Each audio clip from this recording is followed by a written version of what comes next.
Fala investidor, fala investidora! Tô gravando aqui o vídeo na madrugada do dia 25/8, começo da quarta-feira. Na terça-feira, quando o mercado fechou, as ações da Vale estavam com upside de 3,65%. Ela chegou a ter um pico no dia de mais de 5%, depois de caminhar praticamente lateralmente desde a queda que a cotação da Vale teve no dia 19 de agosto, caindo a mesma porcentagem que ela teve de pico hoje, praticamente ali na casa dos 5%. O mercado é muito ágil a precificar o ativo e sempre atribui ao preço da cota os riscos e os benefícios que estão ligados àquela empresa. Considerações políticas, econômicas, mercado externo, mercado interno, tudo isso é considerado ao se avaliar uma empresa e ao se precificar uma ação. E com a Vale não é diferente. Essa oscilação repentina da empresa, ali na casa dos 5%, não foi sem motivo. Vou trazer aqui para vocês os motivos que fizeram essa oscilação num curto período de tempo nas cotações da Vale. É bom dar um contexto antes que a China é o maior mercado consumidor de minério de ferro produzido pelo Brasil. E a Vale, empresa brasileira, é a maior empresa de produção de minério de ferro do mundo. Em 2020, o Brasil exportou 22,7 bilhões em minério de ferro, sendo 16,3 bilhões para o mercado consumidor chinês. Nesse ranking aqui de 2019, a discrepância fica mais evidente. A China em primeiro lugar com 13,1 bilhões como maior mercado consumidor de minério de ferro e em segundo a Malásia com valor bem inferior com 1,78 bilhões. Então a gente vê aí como as operações da Vale dependem muito do mercado consumidor da China. E essa relação é de longa data e também uma via de mão dupla, com os dois se beneficiando. A Vale foi a primeira companhia a exportar minério de ferro para a China, isso começando ali em 1973, com já exportando 20 mil toneladas de minério de ferro. Nas remessas seguintes, o número já foi aumentando ainda em 1973 e no ano seguinte, em 74, esse número praticamente triplicou, ali com 53 mil toneladas de exportação de minério de ferro da Vale para a China. Então uma relação bem consolidada, bem construída ao longo dos anos, então é algo aí bem forte, onde os dois se beneficiam. Essa relação aí veio crescendo, né, ano a ano, e hoje a exportação de minério de ferro do Brasil para a China já passa da casa aí dos 20 milhões, 30 milhões de toneladas ao mês. Isso depende, claro, da demanda do mercado chinês, né? O minério de ferro está muito associado aí à infraestrutura, à produção do aço. Então, quando a economia não está tão pulsante assim como aconteceu agora na pandemia, a demanda pela matéria-prima do aço, minério de ferro, reduz. Então, essa relação entre Vale e China acaba ficando um pouco estremecida, com menor demanda sobre o minério de ferro produzido pela empresa. Então, a gente vai ver que essa falta de demanda ou de redução de demanda da China pelo minério de ferro foi um dos principais motivos que causou essa queda na cotação da Vale. Como falamos, a relação entre a economia chinesa e a Vale é muito grande. O minério de ferro é uma commodity e tem o seu preço totalmente influenciado por demanda dos mercados consumidores, sendo o principal deles a China, como a gente viu. E o mercado é muito guiado por expectativa, e a esperança do mercado é que a economia chinesa se recuperasse de forma mais ágil, e o temor da variante Delta fez com que o mercado precificasse o risco dessa recuperação econômica do mercado chinês ocorresse de forma mais lenta, impactando diretamente nas importações da China e, claro, no minério de ferro que a Vale exporta para o mercado chinês.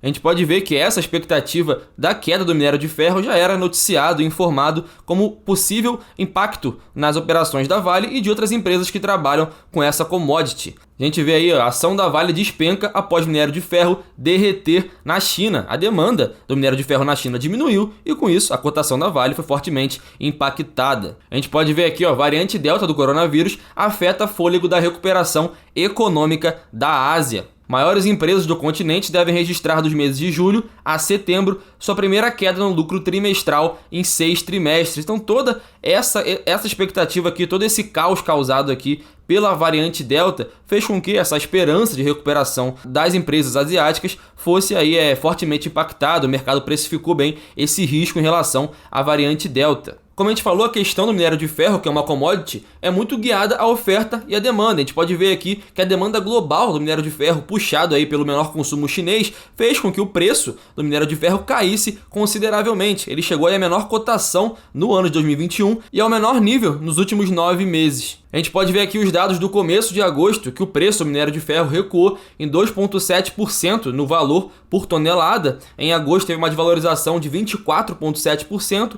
com uma perda total aí de 14,8% do valor do minério de ferro. Como a gente falou, tudo isso aí fortemente impactado pela lei da oferta e da demanda. Além disso, a demanda do minério de ferro na China também foi impactada pelas regulamentações do governo chinês, que tem o objetivo de reduzir a produção de aço no país. As autoridades querem frear o preço das commodities que vem aumentando e, com isso, ameaçam aumentar as regulamentações.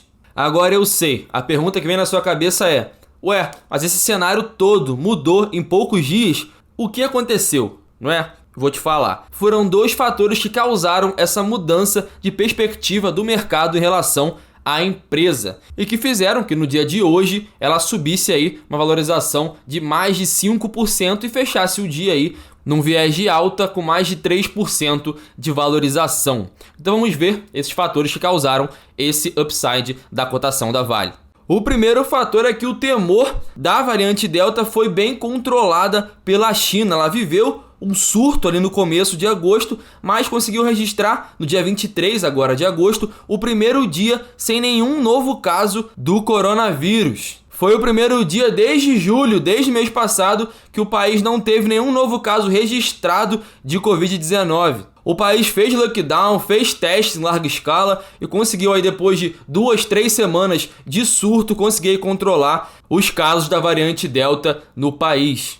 A gente pode ver aqui no mapa que tanto nos casos ativos quanto nos novos casos teve uma pequena elevação ali da linha no mês de agosto, mas agora a tendência já está novamente de queda. Com isso, as expectativas do mercado para a retomada da economia chinesa voltaram a ficar aí positivas, esperando aí que a produção do aço, das infraestruturas na China volte a retomar o seu padrão e com isso a importação aí do minério de ferro exportado pela Vale se intensifique novamente aos padrões normais. Além disso, o preço do minério de ferro disparou por otimismo com a recuperação da demanda, impulsionado aí pela vacinação nos Estados Unidos e pelo controle do surto da Covid-19 pela China. O contrato futuro aí do minério de ferro saltou em 6% aí para entrega em janeiro de 2022. Os contratos futuros do minério de ferro negociados em Dalian, que é a bolsa chinesa que negocia commodities, se recuperaram. Como falamos, por causa do alívio aí do surto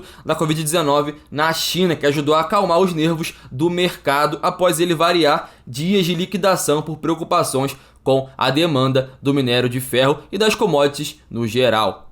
E depois de falar disso tudo, será que ainda vale a pena investir na Vale? A ação Vale 3, aí ordinária, trouxe aqui o preço que ela é negociada no momento, aqui no fechamento do mercado da terça para quarta-feira, de R$ 99,51, a classe é ordinária, né, término 3, free float de 96,89%, tag longo de 100%, e a liquidez média diária de 2,4 bilhões. É a ação mais líquida da Bolsa de Valores, a Vale 3. A gente pode ver que a Vale 3 foi a campeã nas recomendações no mês de abril, com preço-alvo estimado aí de R$ 130.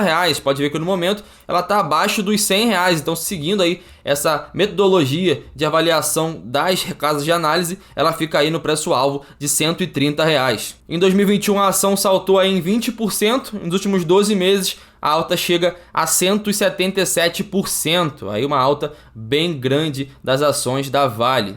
E segundo as perspectivas, com a retomada econômica gradual das economias do mundo, a demanda por minério de ferro se intensificou. E com isso, as operações da Vale tendem também a acompanhar esse ritmo. Agora, dando um parecer pessoal meu, eu acredito que a Vale já é uma empresa bem consolidada que não vai se multiplicar em muitas vezes ainda. Ela pode até, claro, apresentar uma valorização, mas em comparação do que ela já apresentou, acredito que não ocorra novamente. No entanto, uma empresa bem sólida, bem consolidada, que sim, claro, é um bom ativo, vale a pena o estudo. Reforço, claro, que não é uma recomendação de compra, e sim a minha opinião sobre a empresa. Quero reforçar que quando você estiver assistindo esse vídeo, o mercado de quarta-feira já abriu. E as ações da Vale podem continuar apresentando um viés de valorização, como também pode apresentar um viés de desvalorização. Vai depender muito da suscetibilidade do mercado e das notícias que impactem a cotação da empresa. Como a gente falou, o cenário da variante Delta está a priori controlada na China, mas nada impede que esse surto global volte a afetar a economia chinesa e isso impacte diretamente na cotação da Vale. Assim como a gente falou, a regulamentação do governo chinês sobre o preço das commodities. Então todo esse cenário pode impactar na cota e agora quando estiver olhando aí a cota, ela está num viés de valorização ou até um viés de desvalorização. É sempre bom, como a gente falou, ficar atento às notícias que surjam sobre a empresa que você tem na sua carteira. Então é isso, pessoal. Espero muito que vocês tenham gostado do vídeo. Se inscrevam no canal, deem um like aí pra gente seguir produzindo conteúdo como esse. Então é isso, pessoal. Grande abraço e até a próxima.